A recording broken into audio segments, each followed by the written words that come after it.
فلا أقسم بمواقع النجوم وإنه لقسم لو تعلمون عظيم إنه لقرآن كريم في كتاب مكنون لا يمسه إلا المطهرون تنزيل من رب العالمين.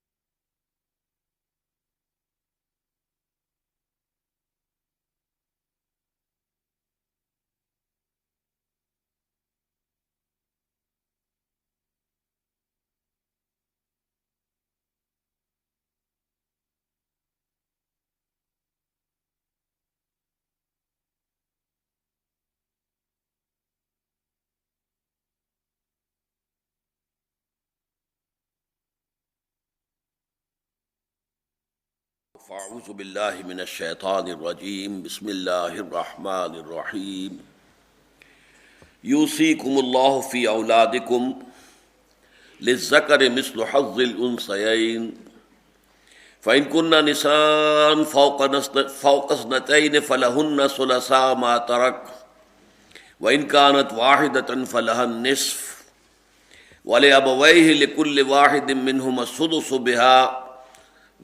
السدس مما ترک ان کان له ولد فإن لم يكن له ولد فورثه أبواه فلأمه الثلث فإن كان له إخوة فلأمه السدس من بعد وصية يوصي بها أو دين آباؤكم وأبناؤكم لا تدرون أيهم أقرب لكم نفعا فريضة من الله ان اللہ کان علیما حکیما ولکم نصف ما ترک ازواجکم ان لم یکن لہن ولد فإن کان لہن ولد فلکم الربع مما ترکن من بعد وصیۃ یوصین بها او دین ولہن الربع مما ترکتم ان لم یکن لکم ولد فإن کان لکم ولد فلہن الثمن مما ترکتم من بعد وصیۃ توصون بها او دین وَإِنْ كَانَ رَجُلٌ يُورَثُ كَلَالَةً أَوْ امْرَأَةٌ وَلَهُ أَخٌ أَوْ أُخْتٌ فَلِكُلِّ وَاحِدٍ مِّنْهُمَا السُّدُسُ فَإِنْ كَانُوا أَكْثَرَ مِنْ ذَلِكَ فَهُمْ شُرَكَاءُ فِي الثُّلُثِ مِنْ بَعْدِ وَصِيَّةٍ يُوصَى بِهَا أَوْ دَيْنٍ غَيْرَ مُضَارٍّ وَصِيَّةً مِّنَ اللَّهِ وَاللَّهُ عَلِيمٌ حَلِيمٌ تلك حدود الله ومن يطع الله ورسوله يدخله جنات تجري من تحتها الانهار خالدين فيها وذلك الفوز العظيم ومن يعص الله ورسوله ويتعد حدوده يدخله نارا خالدا فيها وله عذاب مهين صدق الله العظيم رب اشرح لي صدري ويسر لي امري واحلل عقدة من لساني يفقهوا قولي اللہم ربنا الہمنا رشدنا واعذنا من شرور انفسنا اللہم ارنا الحق حقا وارزقنا اتباعہ وارنا الباطل باطلا وارزقنا اجتنابہ آمین یا رب العالمین۔ ابھی ہم نے سورہ نساء کے دوسرے رکوع کی تلاوت کی ہے۔ یہ کل 4 آیات پر مشتمل ہے اور اس میں قرآن مجید میں نہایت ایجاز کے ساتھ، نہایت اختصار اور اجمال کے ساتھ اسلام کا مکمل قانون وراثت آ گیا ہے۔ بلکہ اگر تجزیہ کیا جائے تو ان 4 آیتوں میں سے بھی 2 آخری آیتیں جو ہیں وہ اخروی جزا و سزا سے متعلق ہیں۔ اصلاً جو قانون وراثت ہے صرف 2 آیات میں بیان ہوا ہے۔ ویسے ان میں اگر اضافہ کیا جائے کہ پہلے رکوع کی جو آیت نمبر 7 تھی جس کا ہم مطالعہ کر چکے ہیں، وہ اصل میں اس قانون وراثت کے لیے تمہید کی حیثیت رکھتی ہے، تو اس کو شامل کیا جائے۔ اور دوسرے یہ کہ یہاں پر جو ایک قانون بیان ہوا ہے کلالہ کی وراثت کے بارے میں، اس کے بارے میں چونکہ کچھ اشکالات پیدا ہوئے صحابہ کرام کے مابین اور انہوں نے حضور سے وضاحت طلب کی، تو جو آیت وضاحت پر مشتمل شامل نازل ہوئی ہے وہ اس سورہ مبارکہ کے آخر میں ہے. آج کے درس میں ہم اسے بھی شامل کریں گے تاکہ بات مکمل ہو جائے. اس طرح سے یہ 2 آیتیں اور شامل کر لی جائیں تو پھر وہی تعداد 4 کی بنے گی کہ پورا قانون وراثت اپنی تمہید سمیت کل 4 آیات میں آ گیا ہے. اب میں چاہتا ہوں کہ اس سے پہلے کہ ہم ان آیات کا مطالعہ کریں کہ جن میں کہ آج میں نے ابھی تلاوت کی ہے، وہ پہلی آیت ہم دوبارہ پڑھ لیں، آیت نمبر 7 جو ہے، اس لیے کہ وہ ہے نہایت جامع تمہید. اس میں ارشاد فرمایا گیا تھا للرجال نصیب مما ترک الوالدان والاقربون، مردوں کے لیے بھی حصہ ہے اس سب میں سے کہ جو والدین چھوڑ کر مرے یا بہت قریبی رشتہ دار. وللنساء نصیب مما ترک الوالدان والاقربون، اسی طرح عورتوں کے لیے بھی حصہ ہے اس سب میں سے کہ جو ان کے والدین چھوڑ کر مرے یا ان کے قریبی رشتہ دار. مما قل منہ او کثر، اب یہ 2 چیزیں تاکید کے ساتھ آئی، تاکید کے لیے آئیں، چاہے وراثت تھوڑی ہو چاہے زیادہ ہو. نصیبم مفروضہ، اور یہ تمام حصے جو ہیں فرض کیے گئے ہیں، اللہ تعالیٰ کی طرف سے معین ہے، طے شدہ ہے، ان میں کسی کمی بیشی کا اختیار کسی کو حاصل نہیں ہے. اصل میں وراثت کے بارے میں اگر ہم دنیا کے مختلف تہذیبوں کا یا مذاہب کا جائزہ لیں تو 6-7 بڑی بڑی گمراہیاں جو ہیں آپ کو ملیں گی تاریخ انسانی میں. مثلا ایک گمراہی یہ رہی ہے کہ کسی فرد کا چھوڑا ہوا مال جو ہے وہ اس کی اولاد یا اس کے اقربا کی وراثت میں نہیں جائے گا، ان کو نہیں ملے گا، بلکہ وہ تو پوری قوم کی اجتماعی ملکیت ہوگا، گویا کہ حکومت کے قبضے میں آ جائے گا.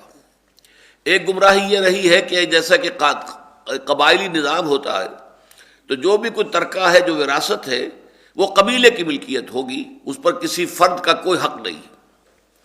ایک یہ شکل رہی ہے اور جو آج بھی ہندوؤں کے اندر موجود ہے بڑی کثیر تعداد کے اندر، کہ جو صرف خلف اکبر ہے، یعنی بڑا بیٹا، بیٹوں میں بھی صرف بڑا بیٹا، سب سے بڑا بیٹا وہ وارث ہوگا. اس میں ان کے پیش نظر یہ حکمت ہے کہ جائیداد جو ہے وہ تقسیم در تقسیم ہو کر چھوٹی نہ ہو جائے. اگر کسی کی کوئی چھوٹی سی ریاست ہے، وہ ریاست جو ہے کوئی بہت بڑا زمیندار ہے تو اس کی زمینداری جوں کی توں قائم رہے، ورنہ وہ تقسیم ہوتے ہوتے ہوتے چاہے وہ 100 مربے تھی، ہوتے ہوتے ہو سکتا ہے 1-1 مربع، اور پھر وہ کنالوں کی تقسیم جو ہے بیگھوں کے اندر آ جائے. لہذا اس کو روکنے کے لیے انہوں نے طے کیا کہ یہ ایک ہی رہے اور یہ کہ سب سے بڑا بیٹا جو ہے وارث ہوگا. ایک اور روایت یہ تھی کہ میت کے متوفی کے فوت ہونے کے وقت اس کی اولاد میں سے، اولاد نرینہ میں سے جو جنگ کرنے کی صلاحیت رکھتے ہو، دفاع کی صلاحیت رکھتے ہو، گھڑ سواری کر سکتے ہو، تلوار بازی کر سکتے ہو، نیزہ بازی کر سکتے ہو، شمشیر زنی کر سکتے ہو، صرف وہ وارث ہوں گے. یعنی جو دفاع کی صلاحیت رکھنے والے وہ وارث ہوں گے. ایک یہ رائے تھی کہ عورت کا سرے سے کوئی حصہ ہے ہی نہیں، عورت جو ہے وہ وارث ہے ہی نہیں، عورت کا وراثت میں کوئی حصہ نہیں. بہت بعض جگہوں پر ترمیم کی گئی، بہت نرمی کی گئی، بہت بھلائی کی گئی عورتوں کے ساتھ. تو یہ کہا گیا کہ صرف جو منقولہ جائیداد ہے اس میں عورت کا حصہ ہوگا. کپڑے لتے ہیں، گھریلو سامان ہے جو ادھر سے ادھر منتقل ہو سکتا ہے، لیکن ظاہر بات ہے مکان ہے کسی کا وہ تو غیر منقولہ ہے، وہ تو ایک جگہ پر کھڑا رہے گا. زمین ہے کسی کی وہ غیر منقولہ ہے، وہ تو ایک ہی جگہ پر کھڑی رہے گی. تو صرف منقولہ اموال جو ہے ان میں سے کچھ حصہ جو ہے عورتوں کو بھی دیا جا سکتا ہے، غیر منقولہ جو جائیداد ہو، اموال ہو، ان میں کوئی حصہ نہیں. تو ان سب کی نفی ہے در حقیقت کہ جو اس ایک آیت میں کر دی گئی، اور یہ جامع ترین تمہید ہے. مردوں کا بھی حصہ ہے اس سب میں سے جو والدین چھوڑ کر فوت ہوں یا جو بہت قریبی رشتہ دار ہو. ظاہر بات ہے کہ اقرب کا لفظ یہاں پر آیا ہے، بالاقربون. یہ نہیں ہے کہ ویسے رشتہ دار تو سبھی بن جائیں گے، اماں حوا اور بابا آدم پر تو جا کر تمام انسان جو ہے وہ بہن بھائی بن جاتے ہیں، لیکن نہیں، جو قریب ترین رشتہ دار ہیں ان کا حصہ ہے. اسی طریقے سے وَلِلنِّسَاءِ نَصِيبٌ مِّمَّا تَرَكَ الْوَالِدَانِ وَالْأَقْرَبُونَ، یہ ہے وہ انقلابی اعلان کہ عورتوں کے لیے بھی حصہ ہے اس سب میں سے کہ جو ان کے والدین چھوڑ کر فوت ہوئے ہوں یا ان کے بہت قریب کے رشتہ دار چھوڑ کر فوت ہوئے ہوں. اور پھر 2 چیزیں جیسا کہ میں نے پہلے بھی عرض کیا تھا انتہائی تاکید کے لیے کہ اس کو لائٹلی نہ لیا جائے. یہ نہیں کہ بس اسے سفارش سمجھا جائے، نہیں، یہ اللہ کی طرف سے حکم ہے، واجب التنفیذ ہے. مما قل منہ او کثر، یہ بھی ہمارے ہاں اب بھی بڑے پیمانے کے اوپر یہ مغالطہ ہے. اجی یہ معمولی سی ہے چیز، کیا اس کے حصے بکھرے کرنے ہیں، یہ غلط بات ہے. گویا کہ وہ قرآن مجید کے اس حکم کی خلاف ورزی کر رہے ہیں. تھوڑی ہو وراثت زیادہ ہو، اس سے کوئی فرق واقع نہیں ہوتا. تقسیم ہونی چاہیے، اور تقسیم ہونی چاہیے نصیبا مفروضا، وہ حصے کے جو اللہ تعالیٰ کی طرف سے معین کر دیے گئے ہیں. یہ ہے در حقیقت تمہید اب اس قانون کی جس کا آغاز اب ہو رہا ہے. سب سے پہلے یہ سمجھ لیجئے کہ کچھ اصطلاحات ہیں جو اسلام کے قانون وراثت کو سمجھنے کے لیے ضروری ہیں. ایک اصل کہلاتے ہیں والدین، اور ایک فرع شاخ وہ ہے اولاد، بیٹے اور بیٹیاں. تو اصل وراثت کا مسئلہ تو یہاں سے چلتا ہے کہ باپ اور ماں اور پھر وہ فرد کے جو مرد ہے یا عورت ہے اس کا انتقال ہوا ہے، اور پھر ان کی اولاد جو ہے بیٹے اور بیٹیاں ہیں. نمبر 2 میں یہ ہے کہ یہ جو فرد ہے جس کا انتقال ہوا ہے، مرد ہے تو اس کی رفیقہ حیات اس کی بیوی، اگر عورت ہے تو اس کا رفیق حیات یعنی اس کا شوہر. یہ گویا کہ نمبر 2 پر اس کے وارث بنتے ہیں. لیکن یہ کہ اصل وارثین یہی ہیں. اس کے بعد یہ کہ اگر ان میں سے کچھ بچے مال کسی بھی شکل میں، تو پھر یہ ہے ان کے جو حصے مقرر کر دیے گئے ہیں اللہ تعالیٰ کی طرف سے، اس میں سے کچھ مال بچ گیا ہے، تو پھر یہ بھائی بہنوں کی طرف جائے گا. بھائی بہنوں کا رشتہ جو ہے وہ در حقیقت متوفی کے ساتھ براہ راست نہیں ہے. بھائی بہنوں کا رشتہ جو ہے والدین کی وساطت سے ہے. یہ رشتہ جو ہے جا کر جڑے گا والدین کے حوالے سے، کہ والدین کی اولاد میں اس کے جو بھائی اور بہنیں ان تک وہ وراثت جائے گی. اس طریقے سے منتقل ہوگا. اصل میں صرف باپ نہیں ہے، دادا بھی ہے، پردادا بھی ہے. یہ گویا کہ یہ سب کے سب شمار ہوں گے جو بھی موجود ہوں اگر اس کے اندر. اسی طرح فرع کے اندر بیٹے بھی ہیں، پوتے بھی ہیں، پڑ پوتے بھی ہیں. البتہ یہ کہ اگر ایک موجود ہے، مطلب دادا موجود ہے، تو پڑ دادا کو حصہ نہیں ملے گا. وہ سارا کا سارا حصہ جو ہے وہ جو ہے دادا ہی کو ملے گا، پڑ دادا کو نہیں جائے گا. اسی طریقے سے بیٹا اگر موجود ہے تو پوتے کو کچھ نہیں ملے گا، پوتا محجوب شمار ہوگا. اس لیے کہ جو پہلا حلقہ ہے اس کے اندر ہی وراثت آ گئی ہے اور ختم ہو گئی ہے. تو یہ چند چیزیں ذہن میں رکھیے. اور نمبر 2 اصطلاحات اس کے اندر آتی ہے کہ بھائی بہن بھی 3 طرح کے ہوتے ہیں عربی زبان میں: عینی، اللاتی یا الاتی، اور اخیافی. ایک بھائی بہن وہ ہے کہ جن میں والد بھی مشترک اور والدہ بھی مشترک، جس کو ہم کہتے ہیں اپنی زبان میں حقیقی بہن بھائی. ایک ہی ماں ہے، ایک ہی والد ہے. لیکن دوسرا وہاں پر ہوتا ہے کہ والد ایک ہے لیکن والدائیں 2 ہیں، علیحدہ علیحدہ ہیں، 3 ہیں. یہ بھی بہن بھائی ہیں لیکن یہ اللاتی کہلائیں گے یا الاتی. یہ عین کی زیر کے ساتھ ہے، یہ زبر کے ساتھ ہے. یہ بھی بہن بھائی، لیکن عربوں کے ہاں یہ بھی تقریباً حقیقی کہلاتے ہیں. ان میں اور وہ حقیقی بہن بھائی کے جس میں والدین دونوں مشترک ہوں کوئی فرق نہیں. حقوق میں، ان کے درجے میں، ان کا رشتہ اخوت جو ہے اتنا ہی مضبوط ہے جتنا کہ ہماری ٹرم میں جو حقیقی ہیں. اسی طریقے سے در حقیقت یہ اللاتی بھائی بھی ہوتے ہیں. اور یہی لفظ حضور نے استعمال کیا ہے انبیاء کے لیے: نحن معاشر الانبیاء بنو اللاتی. ہم جو انبیاء ہیں ہم یہ در حقیقت اللاتی بہن بھائی ہیں. یعنی ہمارا دین ایک ہے، البتہ شریعتیں جدا جدا ہیں. جیسے اللاتی بہن بھائی وہ ہوتے ہیں کہ جن کا باپ ایک ہے، مائیں جدا جدا ہیں، تو ہمارا دین تو ایک ہے. شرع لکم من الدین ما وصی بہ نوحا والذی اوحینا الیک وما وصینا بہ ابراہیم وموسیٰ وعیسیٰ. 5 کا دین ایک ہے، اگرچہ شریعت موسوی اور ہے، شریعت محمدی اور ہے، شریعتوں کا فرق ہے. تو نحن معاشر الانبیاء، حضور نے فرمایا ہم جو انبیاء ہیں، ہماری جو جماعت ہے، ہمارا معاشرہ ہے، ہماری ایک امت ہے. قرآن مجید میں 2 جگہ آیا ہے: ان ھذہ امتکم امۃ واحدۃ وانا ربکم فاعبدون. اے نبیو، اے میرے تمام نبیوں اور رسولوں، تم سب ایک ہی امت ہو اور میں تم سب کا رب ہوں، پس میری ہی بندگی کرو.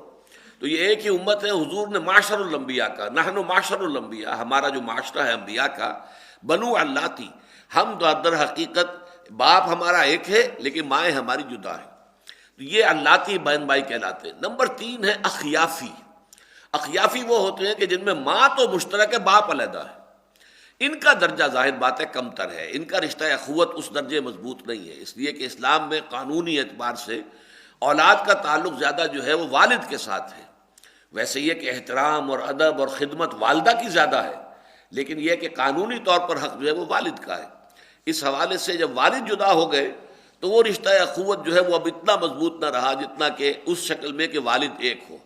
چاہے ماں بھی ایک ہو اور چاہے ماں جدا ہوں، لیکن والد اگر ایک ہو تو چاہے وہ عینی ہو یا اللاتی ہوں وہ ان کے ہاں حقیقی شمار ہوتے ہیں. البتہ اخیافی جو ہے ان کے درمیان فرق واقع ہو جاتا ہے.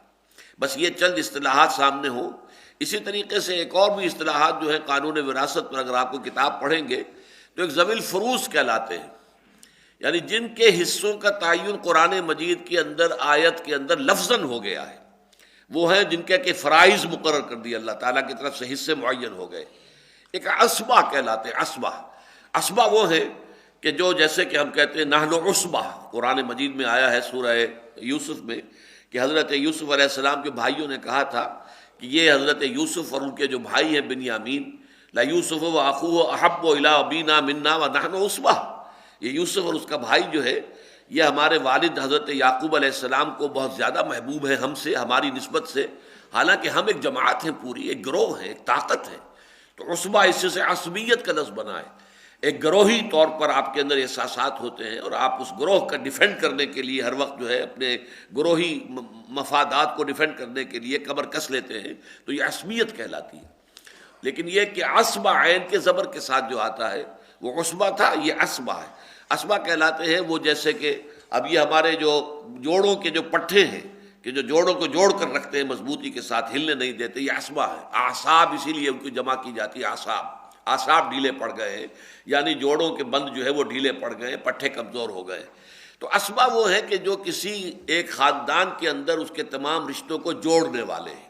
ان میں ظاہر بات ہے کہ سب سے پہلے والدین ہیں کہ جن سے اصل میں اصل کہا جاتا ہے، جب ہم ویسے سوچتے ہیں تو والدین ٹاپ پر ہیں، پھر ان کی اولاد ہوئی، پھر ان کی اولاد ہوئی، اور یہ بیچ والی جو ہے نسل اس کو متوفی یا متوفیہ ہم کہتے ہیں کہ اس کی پھر جو ہے وراثت منتقل ہوگی۔ تو ایک ہے ان کے اوپر والدین اور ایک ہے ان کے نیچے یعنی ان کی اولاد، یہ ہے سب سے پہلے وارث، اولین وارث یہ ہے۔ لیکن ویسے جب لفظ استعمال ہوتا ہے تو والدین کو اصل کہتے ہیں اور اولاد کو فرع کہتے ہیں، گویا کہ یہاں پر تشبیہ جو ہے وہ درخت کی ہے۔ درخت میں آپ کو معلوم ہے جڑ نیچے ہے، اس کے بعد تنا ہے، تنے کے بعد شاخیں ہیں، تو جڑ جو ہے وہ والدین ہے، پھر بیٹا وہ ہے یا بیٹی ہے جس کی کہ وفات کے اوپر اور یہ سارا وراثت کا معاملہ جو ہے زیر غور ہے، پھر ان کی شاخیں ہیں، اولاد جو ہے بیٹے اور بیٹیاں وہ ان کی شاخیں، وہ فرع کہلاتے ہیں۔ فرمایا یوصیکم اللہ، سب سے پہلے تو اللہ وصیت کر رہا ہے تمہیں، تاکید کر رہا ہے، حکم دے رہا ہے فی اولادکم، تمہاری اولاد کے بارے میں، للذکر مثل حظ الانثیین، بیٹے کے لیے دو بیٹیوں کے برابر کا حصہ ہے، یعنی بیٹے کو دوہرا ملے گا، بیٹی کو اکیلا ملے گا۔ سب سے پہلا فرق تو یہ کیا گیا بیٹی بھی وارث ہے، بیٹا بھی وارث ہے۔ وہ تو گویا کہ پہلے جو آیت ہم نے آیت نمبر 7 پڑھی ہے اس میں واضح ہو چکا، للرجال نصیب مما ترک الوالدان والاقربون وللنساء نصیب مما ترک الوالدان والاقربون، تو وارث ہونے کے اعتبار سے تو برابر ہیں، لیکن وراثت میں حصہ جو ہے وہ بیٹی کا جو ہے وہ نصف ہے، بیٹے کا اس کے مقابلے میں دگنا ہے۔ اچھا، اس کی جو علت اور حکمت ہے وہ بالکل صاف سمجھ میں آتی ہے، اس لیے کہ سارا معاملہ ہوتا ہے آپ کسی جز کو کل کے پس منظر میں رکھ کر دیکھیں۔ اسلام کا نظام کیا ہے؟ عائلی نظام، نان نفقہ لڑکے کے ذمے ہے، لڑکی جو اس کے گھر میں آئے گی بیوی بن کر، اس کو کوئی کمائی کرنے کی ضرورت نہیں ہے، اس کو اپنے آپ کو سپورٹ نہیں کرنا ہے، بلکہ اس کو سپورٹ کرنا شوہر کے ذمے ہے۔ اسی طریقے سے بیٹا شادی کرے گا تو اسے مہر دینا ہوگا، بیٹی کی شادی ہوگی تو اسے مہر ملے گا۔ اس حوالے سے اس میں بالکل عدل اور انصاف کی بات ہے کہ وراثت میں بیٹی کا حصہ جو ہے وہ آدھا رکھا گیا ہے بیٹے کے مقابلے میں۔ بیٹے نے ایک خاندان کو سپورٹ کرنا ہے، اس کی کفالت کرنی ہے، جبکہ بیٹی تو خود جو ہے کسی اور کی سپورٹ پر ہوگی، اس کا نان نفقہ جو ہے وہ اپنے شوہر کے ذمے ہوگا۔ اسی طریقے سے بیٹا شادی کرے گا تو مہر ادا کرے گا، بیٹی کی شادی ہوگی تو اسے مہر ملے گا۔ تو اس پورے کانٹیکسٹ میں رکھ کر دیکھیے تو یہ بات بھی میں سمجھتا ہوں کہ غیر معقول نہ ہوتی، معقول ہوتی کہ بیٹی کا کوئی حصہ وراثت میں نہ ہوتا، اس لیے کہ بیٹی کے اوپر کوئی جو ہے مالی ذمہ داری ہے ہی نہیں۔ بیٹی نکاح کرے گی تو اس کو مہر ملے گا، بیٹی کسی گھر جا کر آباد ہوگی تو اس کا نان نفقہ جو ہے شوہر کے ذمے ہوگا، اس کی چونکہ مالیاتی ذمہ داری کوئی ہے ہی نہیں، لہذا اگر نہ بھی ہوتا حصہ تو بھی وہ غیر منطقی اور غیر معقول بات نہ ہوتی۔ لیکن قرآن مجید نے عورتوں کے سٹیٹس کو جو بلند کیا ہے، اوپر کیا ہے، ان کے اندر جو ہے ایک ترفع پیدا کیا ہے، اس کا یہ مظہر ہے کہ بیٹی کا حق جو ہے وہ بھی معین کیا گیا، صرف فرق یہ رکھا گیا ہے کہ بیٹے کا حصہ دگنا ہے، اس کے مقابلے میں بیٹی کا اکیرا ہے۔ بعض علماء نے بڑی عمدہ یہاں پر ایک نقطہ نکالا ہے کہ اس میں بیٹی کے حصے پر زیادہ زور ہے، یہ نہیں کہا گیا ہے کہ دو عورتوں کا حصہ جو ہے وہ ایک مرد کے برابر ہوگا، نہیں، یعنی مرد کا حصہ اصل نہیں ہے، اصل عورت کا حصہ ہے۔ للذکر مثل حظ الانثیین، گویا کہ اصل جو چیز ہے وہ لڑکیوں کا حصہ ہے، اور لڑکیوں کے حصے میں سے دو لڑکیوں کے حصے کے برابر جو ہے وہ لڑکے کا حصہ ہوگا۔ لڑکے کے حصے کا ذکر ہو رہا ہے لڑکیوں کے حصوں کے حوالے سے، نہ یہ کہ لڑکیوں کے حصے کا ذکر کیا جائے لڑکوں کے حصے کے حوالے سے۔ للذکر مثل حظ الانثیین فإن كن نساء، اب شکل پیدا ہوتی ہے، بیٹی فرض کیجئے صرف ایک ہے، بیٹا ایک ہے، اگر کوئی نہیں ہے اولاد میں اور ایک بیٹا ہے صرف، تو وہ کل کا وارث ہو جائے گا۔ بیٹی اگر ایک ہے تو وہ تو نصف کی وارث ہوگی، لہذا بقیہ نصف جو ہے وہ پھر جائے گا، وہ میں نے عرض کیا تھا وہ دوسرے قرابت داروں تک بات جائے گی، پھر اس لیے کہ وہ بہن بھائیوں تک معاملہ جائے گا، دوسرے دائرے کے اندر بات منتقل ہو جائے گی، لیکن اسے آدھا ملے گا۔ بیٹی پوری وارث نہیں ہو سکتی، اگر کسی شخص کی ایک ہی بیٹی ہے تو بیٹی کل مال کی وارث نہیں ہوگی، نصف کی ہوگی۔ دو ہوں یا دو سے زائد ہوں تو بھی وہ 2/3 سے زیادہ کی مالک نہیں ہوں گی۔ اگر دو ہے تو ٹھیک ہے، ایک تہائی دونوں کو مل گیا، 2/3 مل گیا۔ 3 ہے تو وہی 2/3 جو ہے 3 حصوں میں تقسیم کیا جائے گا۔ 4 ہے تو وہی 2/3 جو ہے وہ 4 حصوں میں تقسیم کیا جائے گا، اور وقس علی ذالک 5 ہے تو 5 میں تقسیم کیا جائے گا، لیکن ٹوٹل وراثت کے 2/3 سے زیادہ نہیں ہوگا۔ یہ بات یہاں بیان کی گئی۔ فإن كن نساء فوق اثنتین، اگر وہ ہوں بیٹیاں، عورتیں ہوں 2 سے زائد، فلہن ثلثا ما ترک، تو ان کے لیے ہوگا 2/3 اس میں سے جو چھوڑا گیا ہے مال، جس کی وراثت کا معاملہ آپ طے کرنے بیٹھے ہوئے، 2/3 ہوگا۔ وَإِنْ كَانَتْ وَاحِدَةً، اور اگر وہ ہو اکیلی، فَلَهَا النِّصْفُ، تو اس کو نصف ملے گا۔ اب یہاں خود بخود ایک بات واضح ہو گئی کہ اگر بیٹا ایک ہوگا تو پورا وارث ہو جائے گا، اس لیے کہ بیٹے کے لیے بیٹی سے دگنا حصہ ہے۔ تو بیٹی اگر اکیلی ہے تو نصف وراثت پا رہی ہے، تو بیٹا اگر اکیلا ہے تو وہ پوری وراثت کا جو ہے مالک ہو جائے گا، لیکن اس کو یہاں بیان نہیں کیا کیونکہ نہایت ایجاز ہے، نہایت اختصار ہے، ضرورت سے زیادہ ایک حرف جو ہے وہ بات نہیں کی جا رہی ہے، اور اسی کے اندر سمو لیا گیا ہے۔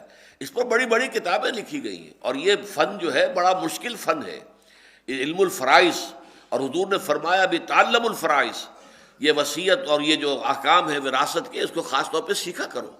اس میں ہمارے اسپیشلسٹ ہوتے ہیں علماء، ہر عالم دین میں نہیں کر سکتا، اس لیے کہ جب پروپوزیشن آتی ہے کہ ایک شخص فوت ہوا ہے، بیٹا کوئی نہیں ہے، ایک پوتا ہے، بھائی کوئی نہیں ہے، بھتیجا ہے، والد نہیں ہے، دادا ہے، بناؤ اب اس کی وراثت بناؤ، اب اس کے اوپر جو حساب کتاب جڑیں گے، مختلف کیٹیگریز کے لوگ جمع ہو گئے، تو یہ آسان کام نہیں ہے، لیکن یہ کہ پوٹینشلی وہ سارا کچھ جو ہے ان 2 آیتوں کے اندر موجود ہے۔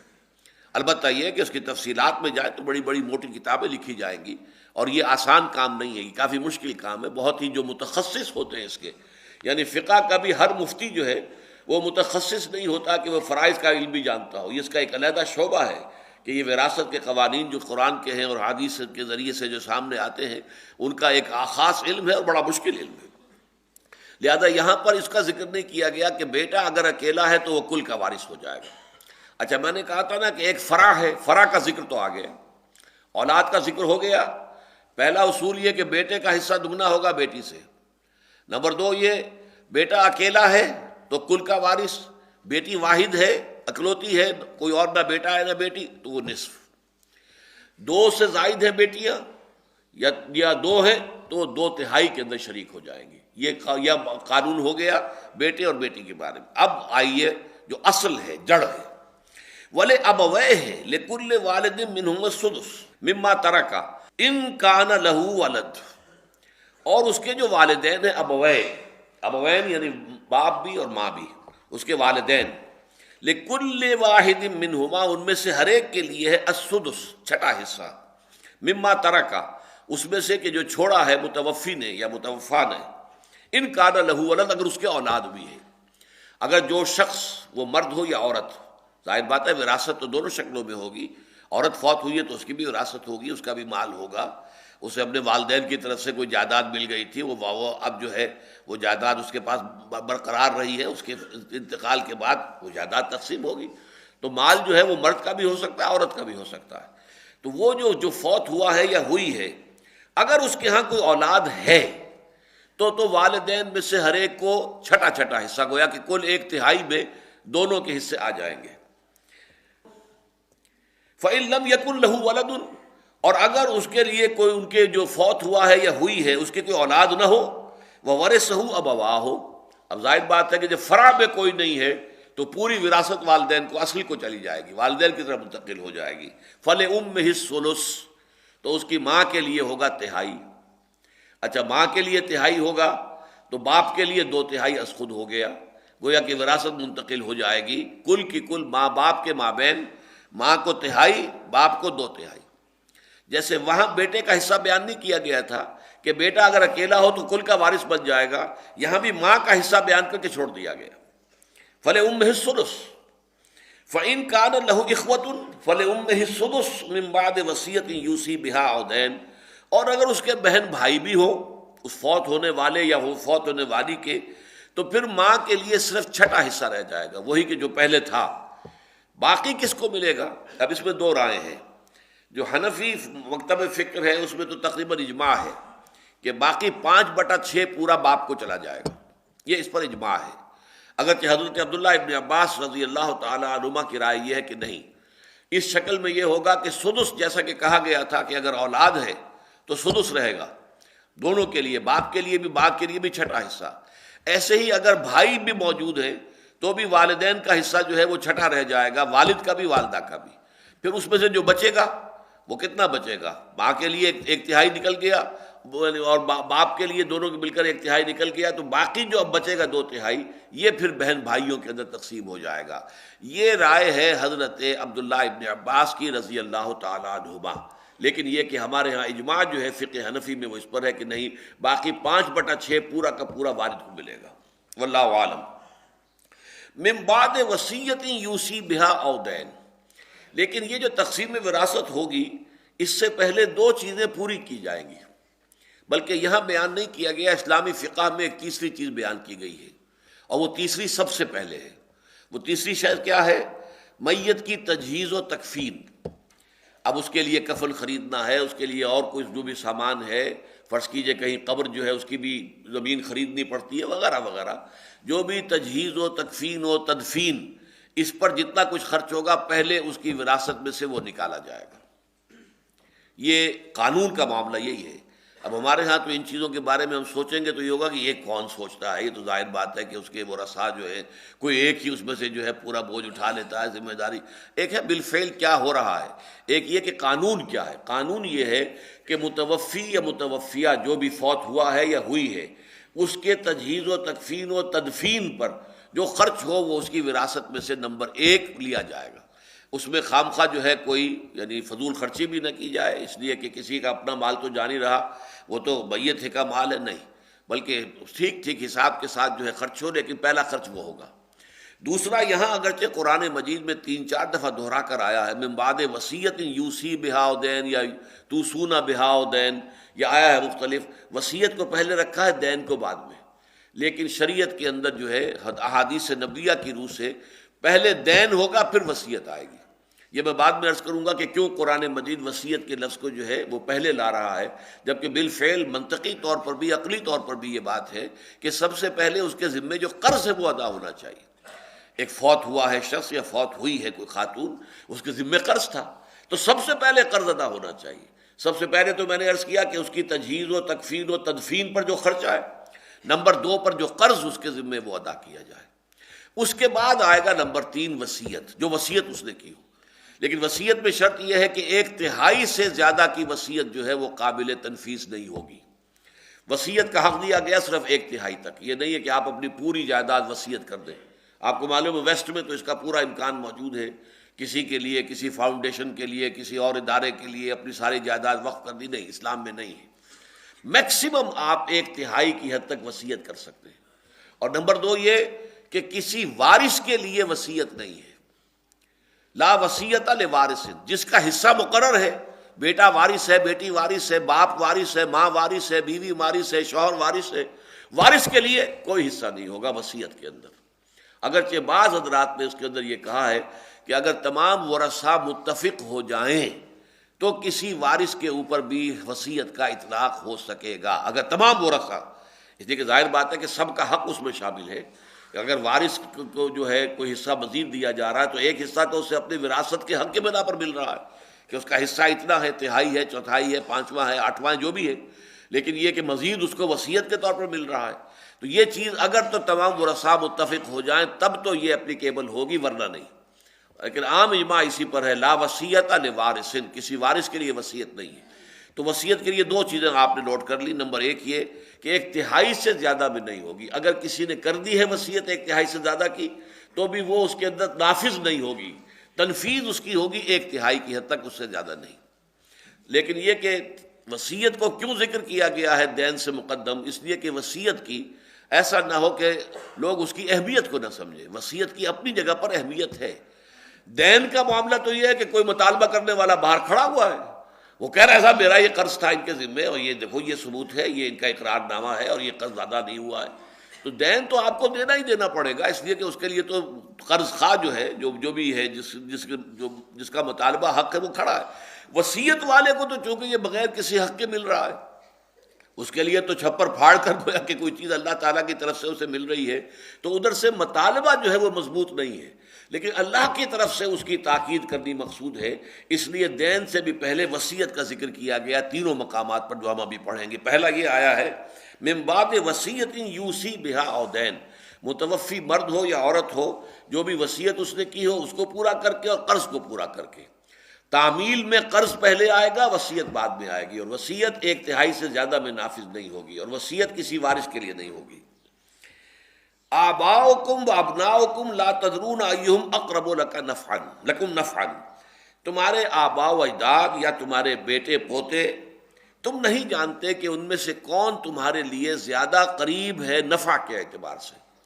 یعنی انسان اگر قانون بنائے گا کس کا حق زیادہ ہونا چاہیے تو یہ دیکھے گا کہ کس کے ساتھ متوفی کا حق زیادہ وابستہ ہے، کون زیادہ نافع تھا۔ بیٹا زیادہ نافع ہے باپ کے حق میں، اس کی عزت کا، اس کا حفاظت کا وہ گویا کہ وہ محافظ بنتا ہے، اس کا دست و بازو بنتا ہے، اس کی بھاگ دوڑ میں اس کا ساتھی بنتا ہے، لہذا اس کا حصہ زیادہ ہونا چاہیے۔ یعنی انسان اگر سوچے گا تو اس کے عقل جو ہے وہ، اور بیٹی تو ظاہر بات ہے کہ کسی اعتبار سے بھی نافع ہے ہی نہیں، یعنی خاص طور پہ قبائلی زندگی کے اندر بیٹی کی کیا حیثیت ہے، کچھ بھی نہیں ہے، اس حوالے سے بیٹی کا کوئی حق نہیں ہونا چاہیے۔ یا والدین بوڑھے باڑے ہیں، ان کا کیا معاملہ رہ گیا، ان کی کیا ضرورت ہے، اور کیا وہ نفع پہنچا سکتے تھے، لیکن وہ تو نفع جو بھی پہنچانا تھا بچپن میں پہنچا دیا، وہ اپنی جبلت کے تحت انہوں نے بچے کو پالا پوسا، اس کو پروان چڑھایا، لیکن اب تو کوئی نفع وابستہ نہیں ہے، میت کا کوئی نفع وابستہ نہیں تھا والدین سے، بلکہ والدین تو یہ کہا جا سکتا ہے، اگرچہ کہنا نہیں چاہیے، کہ وہ تو ایک طرح کی لائبلٹی ہے، اب بڑھاپے میں ان کو سپورٹ کرنا پڑ رہا ہے۔ تو تم اگر قانون بناؤ گے تو تمہارے اپنے اور معیارات ہوں گے، اور پھر وہ ہر شخص کا اپنا معیار جدا ہوگا، وہ قانون بنانے میں اپنے اپنے معیار کے مطابق جو ہے وہ فرق کرے گا۔ لیکن یہاں یہ ہے کہ تم نہیں جانتے کہ کون زیادہ اقرب ہے نفع کے اعتبار سے، کون نہیں ہے۔ یہ بنا ہے ہی نہیں، یہ بنیاد ہے ہی نہیں، یہ اساس ہے ہی نہیں قانون کے لیے، بلکہ فریضۃ من اللہ، یہ تو فریضہ ہے اللہ کی جانب سے، یہ آخری فیصلہ ہے جو اللہ تعالیٰ نے کر دیا ہے، جس میں کہ تمہارے کسی اختیار کو کوئی دخل نہیں، تمہارے کسی فلسفے کو کوئی دخل نہیں، تمہارے کسی قیاس کو کوئی دخل نہیں، یہ نہیں کہ کون نافع زیادہ ہے اس کے حوالے سے اس کا حصہ بڑھایا جائے، کون نافع کم ہے اس کا گھٹا دیا جائے، نہیں، قطعاً نہیں۔ آباؤکم و ابناؤکم لا تدرون ایہم اقرب لکم نفعا فریضۃ من اللہ، اور اس میں مزید زور، ان اللہ کان علیما حکیما، دیکھ لو اللہ علیم ہے اور حکیم ہے۔ پہلی بات تو یہ کہ اس نے جو بھی فیصلہ کیا ہے، جو معین کیے ہیں، وہ علم کی بنیاد پر کیے ہیں اور حکمت کی بنیاد پر کیے ہیں۔ اس کا علم کامل ہے، اس کی حکمت بالغہ ہے، لہذا اس کا جو بھی فیصلہ ہے جو اس نے طے کیا ہے وہ حکمت بالغہ اور علم کامل کی بنیاد پر ہے۔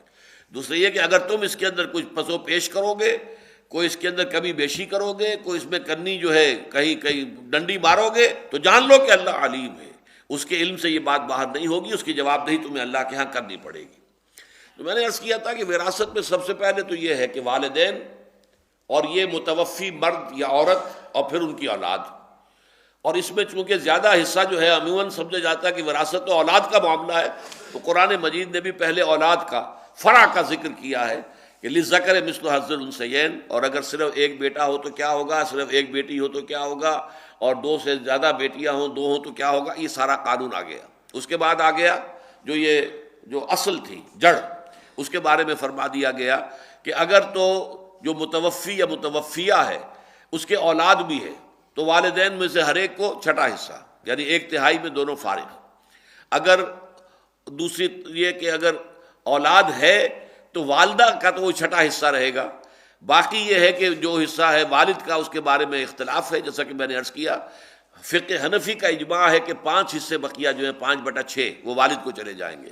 عبداللہ ابن عباس ان کی رائے کا میں خاص طور پر اس لیے ذکر کر رہا ہوں کہ انہیں حبر الامہ کہا ہے امت نے، کہ یہ امت کے بہت بڑے عالم ہیں، اور اللہ تعالیٰ اللہ کے رسول صلی اللہ علیہ وسلم نے دعا کی تھی حضرت ابن عباس کے لیے، اللہم فقہہ فی الدین وعلمہ التاویل، اے اللہ اس نوجوان کو دین کا فہم عطا کر، تفقہ عطا کر، اور خاص طور پر قرآن مجید کی تفسیر و تعویل جو ہے اس کا علم جو ہے خصوصیت کے ساتھ عطا کر۔ اس لیے عبداللہ ابن عباس رضی اللہ تعالیٰ عنہ کی رائے کا میں ذکر کر رہا ہوں، ورنہ یہ کہ اجماع جو ہے وہ یہی ہے کہ بقیہ سارے 5 حصے جو ہیں وہ باپ کو جائیں گے۔ اب اس کے بعد آ رہا ہے یہ جو جانبین ہوتے ہیں، شوہر کے لیے بیوی وارث ہے اور بیوی کے لیے شوہر وارث ہے۔ وَلَكُمْ نِصْفُ مَا تَرَكَ أَزْوَاجُكُمْ إِن لَّمْ يَكُن لَّهُنَّ وَلَدٌ، تمہارے لیے آدھا ہوگا اس ترکے میں سے جو تمہاری بیویاں چھوڑ دیں اگر ان کے کوئی اولاد نہ ہو۔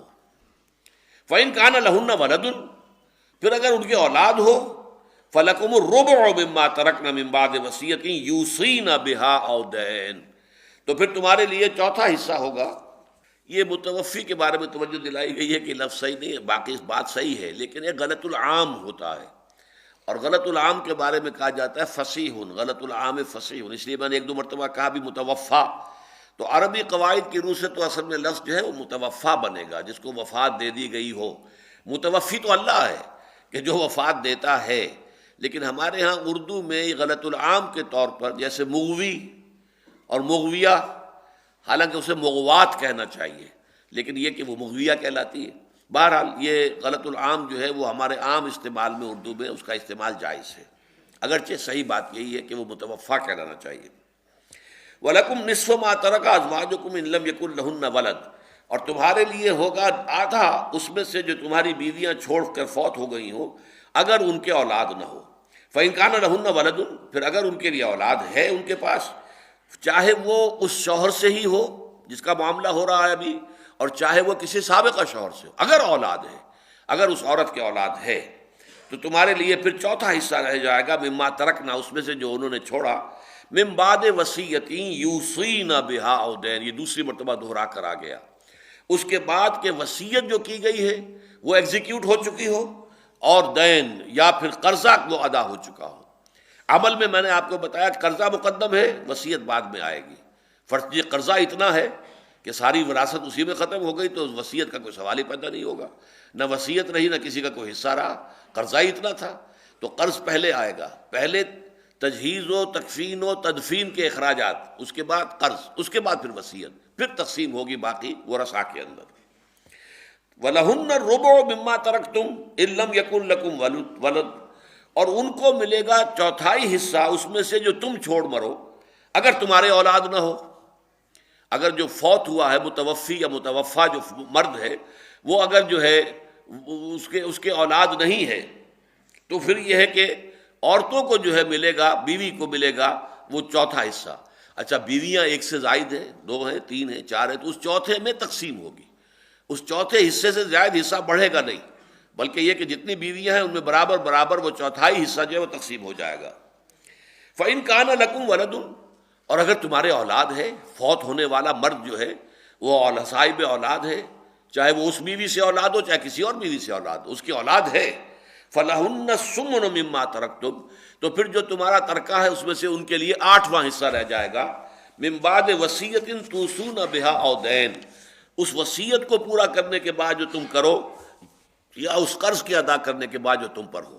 اب یہ جانبین کا جو ایک دوسرے کے ساتھ، شوہر کا بیوی، بیوی کے شوہر کا معاملہ، اس میں فیصلہ کن چیز یہ ہے کہ اگر اولاد ہے، اگر اولاد نہیں ہے تو شوہر کو آدھا مل جائے گا اپنی بیوی کی ترکے میں سے، اگر بیوی کے اولاد ہے تو پھر چوتھا حصہ ملے گا، اگر اولاد نہیں ہے شوہر کے تو بیوی کو اس کے ترکے میں سے چوتھا حصہ مل جائے گا، اگر اولاد ہے شوہر کے جو فوت ہوا ہے تو اس کے ترکے میں سے بیوی کا حصہ 8واں یا بیویوں کا حصہ 8واں رہ جائے گا۔ اب اس کے بعد ایک آخری بات بیان ہو رہی ہے وَإِنْ كَانَ رَجُلٌ يُورَثُ كَلَالَةً أَوْ امْرَأَةٌ، اور اگر جس کی وراثت تقسیم ہو رہی ہو وہ شخص جو ہے مرد ہو یا عورت ہو لیکن وہ کلالہ ہو. کلالہ اسے کہتے ہیں کہ جس کے نہ اصل میں کوئی باقی ہے نہ فرع میں ہے، نہ بیٹا بیٹی نہ ماں باپ، گویا کہ جو اصل وارث تھے وہ اس میں سے بالکل ختم ہو گئے. تو یہ وراثت کہاں جائے گی؟ اب یہ بہن بھائیوں کو منتقل ہوگی. فرمایا وَلَهُ أَخٌ أَوْ أُخْتٌ، اور اگر ان کے ہو کوئی ایک بھائی یا ایک بہن، فَلِكُلِّ وَاحِدٍ مِّنْهُمَا السُّدُسُ، تو ان میں سے ہر ایک کے لیے چھٹا حصہ ہوگا. بہن ہے ایک، چھٹا حصہ، بھائی ہے ایک، چھٹا حصہ. فَإِنْ كَانُوا أَكْثَرَ مِنْ ذَلِكَ، اگر زیادہ ہو، کئی بہن بھائی ہو، فَهُمْ شُرَكَاءُ فِي الثُّلُثِ، پھر وہ ایک تہائی کے اندر شریک ہو جائیں گے. یہ قانون ہے کلالہ کا، لیکن اس میں اشکال پیدا ہو گیا تھا. یہ کون سے بہن بھائیوں کا ذکر ہو رہا ہے؟ یہ عینی ہیں، اللاتی ہیں، اخیافی ہیں. اصل میں قرآن مجید نے چونکہ عینی اور اللاتی بہن بھائیوں کو تو اولاد پر قیاس کیا، یہ تو اولاد ہی کی طرح ہوتے ہیں، بالکل اسی طریقے سے کہ اگر اولاد میں سے بھائی ایک ہے، اگر ایک ہی ہے تو جیسے بیٹا ایک ہی ہے اکلوتا تو وہ کل وراثت کا مالک ہو جاتا ہے، تو بھائی بھی اگر اکلوتا ہے، اکیلا ہے، وہ کل وراثت کا مالک ہو جائے گا. بہن عینی ہو یا اللاتی ہو، اگر وہ ایک ہی ہے تو نصف وراثت مل جائے گی. اس کے لیے یہ ہے کہ وہ دو یا دو سے زائد ہے تو دو تہائی ہوں گے. یہ ہے اس کے لیے کہ جو اللاتی ہو اور عینی ہو. یہ میں پہلے تفسیر بیان کر چکا ہوں، جو لوگ بعد میں آئے ہیں. عینی بہن بھائی وہ ہیں جن میں والد بھی ایک ہی ہے، ماں بھی ایک ہی ہے، والد اور والدہ دونوں مشترک ہو تو یہ عینی کہلاتے ہیں عربی اصطلاح کے اندر. اور اگر باپ ایک ہے اور مائیں جدا ہیں تو یہ اللاتی یا اللاتی کہلاتے ہیں. اور قرآن مجید کی روح سے اور عربوں کے دستور کی روح سے یہ دونوں بالکل مساوی ہیں. ان کا رشتہ اخوت جو ہے برابر مضبوط ہے ایک دوسرے کے ساتھ. لیکن تیسرے بہن بھائی وہ ہوتے ہیں کہ باپ جدا ہے، ماں ایک ہے. ایک خاتون نے ایک مرد سے شادی کی تھی، اس سے کچھ اولاد بھی ہوئی، وہ مرد فوت ہو گیا، پھر وہ دوسرے مرد سے اس نے شادی کی، اس سے بھی اولاد ہوئی، تو ماں تو ایک ہے، باپ جدا ہیں. یہ اخیافی کہلاتے ہیں. تو اصل میں یہاں پہ اخیافی کا حصہ بیان کیا گیا تھا، اور عینی اور اللاتی کو اللہ تعالیٰ نے چھوڑ دیا تھا کہ اس کو قیاس کر لیں گے مسلمان از خود. لیکن اس پر اشکال پیدا ہوا. یہاں پہلے اس آیت کو پورا کر لیں. وَإِنْ كَانَ رَجُلٌ يُورَثُ كَلَالَةً أَوْ امْرَأَةٌ، اگر کوئی مرد یا عورت اس کی وراثت تقسیم ہو رہی ہو اس حال میں کہ اس کے نہ بیٹا بیٹی ہو اور نہ ہی والدین میں سے کوئی زندہ ہو. وَلَهُ أَخٌ أَوْ أُخْتٌ، اور اس کے ایک بھائی ہو یا ایک بہن ہو. فَلِكُلٍّ، اور یہ بھائی اور بہن کون؟ اخیافی، کہ جو صرف ماں جائے ہیں، باپ ان کے علیحدہ ہیں. فَلِكُلِّ وَاحِدٍ مِّنْهُمَا السُّدُسُ، تو ان میں سے ہر ایک کو وہ ایک چھٹا حصہ ملے گا. فَإِنْ كَانُوا أَكْثَرَ مِنْ ذَلِكَ، اگر اس سے زیادہ ہیں، فَهُمْ شُرَكَاءُ فِي الثُّلُثِ، تو پھر وہ ثلث کے اندر ایک تہائی میں شریک ہو جائیں گے، برابر برابر. مِن بَعْدِ وَصِيَّةٍ يُوصَىٰ بِهَا أَوْ دَيْنٍ، اس کے بعد کہ وصیت جو وصیت کی گئی ہو وہ ایگزیکیوٹ ہو جائے، اس کی تعمیل ہو جائے، تنفیذ ہو جائے، او دین، یا قرض کہ جو اس کے ذمے ہو متوفی یا متوفیہ کے، وہ ادا کر دیا جائے. غیر مضار، یہ ایک اضافی قید لگائی گئی ہے، کسی کو ضرر پہنچانا مقصود نہ ہو. یہ قواعد و ضوابط جو ہے ان کو کھیل نہ بنا لیا جائے، بلکہ بڑی نیک نیتی کے ساتھ ان کا جو ہے اس کی تنفیذ ہونی چاہیے. وصیتم من اللہ، اور یہ وصیت ہے، یہ حکم ہے، یہ تاکید ہے اللہ کی طرف سے. پھر زور دیکھیے کہ پہلے دو مرتبہ ہم دیکھ چکے ہیں کہ یہ نصیبم مفروضہ، یہ اللہ تعالیٰ کی طرف سے ہے، طے شدہ ہے. مما قل منہ او کثر، کم ہو یا زیادہ ہو، اس کے اندر وراثت کے یہ قوانین آئیں گے. واللہ علیم حلیم، اللہ تعالیٰ سب کچھ جاننے والا، کمال حلم والا ہے. اس کے حلم پر دھوکہ نہ کھاؤ کہ وہ تمہیں پکڑ نہیں رہا ہے. اس کی پکڑ جب آئے گی تو ان بطش ربک لشدید، پھر اس کی پکڑ بڑی سخت ہوگی. تلک حدود اللہ، یہ اللہ کے حدود ہیں. ومن یطع اللہ ورسولہ یدخلہ جنات تجری من تحتہا الانہار، جو اللہ اور اس کے رسول کی اطاعت کرے گا وہ داخل کرے گا انہیں ان باغات میں جن کے دامن میں ندیاں بہتی ہوں گی. خالدین فیہا، وہ اس میں ہمیشہ ہمیشہ رہیں گے. وذالک الفوز العظیم، اور یقیناً یہی بہت بڑی کامیابی ہے. ومن یعص اللہ ورسولہ ویتعدی حدودہ، اور جو بھی اللہ تعالیٰ کی نافرمانی کرتا ہے اور اس کے رسول کی نافرمانی کرتا ہے، وَيَتَعَدَّى حُدُودَهُ، اب تِلْکَ حدود اللہ کے بعد فرما رہے ہیں یہ اللہ کی حدود ہیں. وَيَتَعَدَّى حُدُودَهُ، جو بھی اس کی حدود سے تجاوز کرے گا، اعتداء کرے گا، آگے بڑھے گا، پامال کرے گا حدود اللہ کو، یدخلہ نارا خالدا فیہا، وہ انہیں داخل کرے گا آگ میں جس میں وہ ہمیشہ ہمیش رہیں گے. وَلَهُ عَذَابٌ مُّہِین، اور ان کے لیے زبردست اور بہت ہی اہانت آمیز رسوا کن عذاب ہے. میں نے عرض کیا تھا کہ 4 آیتوں میں سے 2 تو جو ثواب و عذاب ہے اس کے اوپر مشتمل ہے. اگر ان احکام پر عمل کرو گے تو اللہ تعالیٰ کی طرف سے ثواب ہے، بدلہ ہے، اجر ہے، اللہ تعالیٰ کی طرف سے مغفرت ہے، جنت میں داخلہ ہے. اور اگر تم نے ان کی خلاف ورزی کی تو جان لو کہ پکڑ ہوگی اور بہت سخت ہوگی، اور اس کی تحدید جو ہے اتنی کہ اس کے لیے آگ میں رہنا، خالدن فیہا، ہمیشہ ہمیش رہنا اس کے اندر. یہ گویا کہ شدید ترین کفر جو ہے یہ اس کی سزا ہے جو کہی جا رہی ہے، یدخلہ نارا خالدن فیہا، اس کو داخل کرے گا آگ میں، اس میں ہمیشہ رہنے کے لیے. وَلَهُ عَذَابٌ مُّہِین، اور وہ ہے اس کے لیے ہے دردناک عذاب. اب نوٹ کر لیجئے اس کا جو آخری آیت آئی ہے سورہ نساء کی، وہ اسی ضمن میں مزید وضاحت طلب کی گئی. یہ آخری آیت ہے، آیت نمبر 176. یستفتونک، اے نبی آپ سے استفتاء کر رہے ہیں. استفتاء کہتے ہیں فتویٰ طلب کرنا، کوئی فیصلہ مانگنا، کسی چیز کی وضاحت چاہنا. یستفتونک، یہ آپ سے فتویٰ، مطلب یہ پہلے بھی آ چکا ہے آیت نمبر 127 سے لے کے 130 تک، کہ وہ جو عورتوں کے معاملے میں آیا تھا کہ 2 اور 3 اور 4 تک نکاح کر سکتے ہو، لیکن یہ کہ ان کے مابین عدل ضروری ہے، اور اگر تمہیں اندیشہ ہو کہ عدل نہیں کر سکو گے تو پھر ایک پر اکتفا کرو. تو اس کے ضمن میں مزید جو پھر استدراک تھا، پھر جو وضاحت مزید کی گئی، وہ تفصیل سے 4 آیتوں میں سورہ نساء کی ہی آیت نمبر 127، 28، 29 اور 130، ان 4 آیتیں وہ ہم نے ساتھ ہی پڑھی تھی ان آیتوں، دونوں آیتوں کے ساتھ. بالکل وہی معاملہ یہاں بھی ہے کہ 4 آیتیں ہم نے پڑھی ہیں آج جو سورہ نساء کے دوسرے رکوع جن پر مشتمل ہے، لیکن یہ کہ اس میں ایک چیز کی وضاحت جو ہے وہ اس آخری آیت میں آ رہی ہے. یستفتونک، اے نبی یہ آپ سے فتویٰ طلب کر رہے ہیں، وضاحت طلب کر رہے ہیں. قل اللہ یفتیکم فی الکلالہ، کہیے اللہ تعالیٰ فتویٰ دیتا ہے تمہیں، وضاحت کر رہا ہے، بات جو ہے کھول کر بیان کر رہا ہے کلالہ کے بارے میں. ان امرؤ ہلک لیس لہ ولد، اگر کوئی شخص اگر وہ فوت ہو جائے، اس کے کوئی اولاد نہ ہو، وَلَهُ أُخْتٌ فَلَهَا نِصْفُ مَا تَرَكَ، اس کے ایک ہی بہن ہو تو اسے نصف ملے گا اس میں سے جو اس نے چھوڑا ہے. یعنی اگر وہ عینی بہن ہے یا اللاتی بہن ہے، باپ ایک ہونا چاہیے دونوں شکلوں میں، پھر وہ بالکل بیٹی کے مانند ہو جائے گی. بیٹی کا ہم پڑھ چکے ہیں، بیٹی اگر ایک ہے، تنہا ہے، اکلوتی بیٹی ہے تو اسے نصف ملے گا. بیٹا اگر تنہا ہے، اکیلا ہے تو اس کو پورا ملتا ہے. اس طرح بھائی اگر اکلوتا ہے، اکیلا ہے، اسے پورا مل جائے گا. فرمایا وَلَهُ أُخْتٌ فَلَهَا نِصْفُ مَا تَرَكَ وَهُوَ يَرِثُهَا إِن لَّمْ يَكُن لَّهَا وَلَدٌ، اور اگر عورت ہے جو فوت ہوئی ہے لا ولد، وہ کلالہ ہے، اس کی کوئی اولاد نہیں تھی، اور اس کا بھائی ایک ہی ہے، وہ بھائی جو ہے اکلوتا ہے، تو وہ پوری کی پوری وراثت کا وارث ہو جائے گا. جیسے کہ بیٹا اگر اکیلا ہے تو وہ بھی پوری وراثت کا حقدار ہے، اس طرح بھائی اگر اکیلا ہے وہ ہونا چاہیے عینی یا اللاتی، اخیافی نہ ہو. اخیافی بھائی کا حصہ چھٹا حصہ ہے، اس سے دائت بڑھے گا نہیں، لیکن یہ کہ عینی ہو، اللاتی ہو، تو وہ بالکل اولاد ہی کے مانند، جیسے کہ بیٹی اکیلی ہے تو نصف کی وہ مالک ہو جائے گی، بہن اکلوتی ہے اگر وہ عینی ہے یا اللاتی ہے تو نصف کی مالک ہو جائے گی.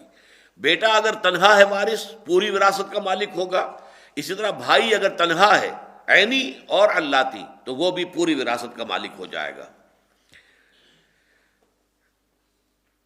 ان امرؤ ہلک لیس لہ ولد ولہ اخت فلہا نصف ما ترک وہو یرثها ان لم یکن لها ولد فان کانت اثنتین فلہما الثلثان مما ترک.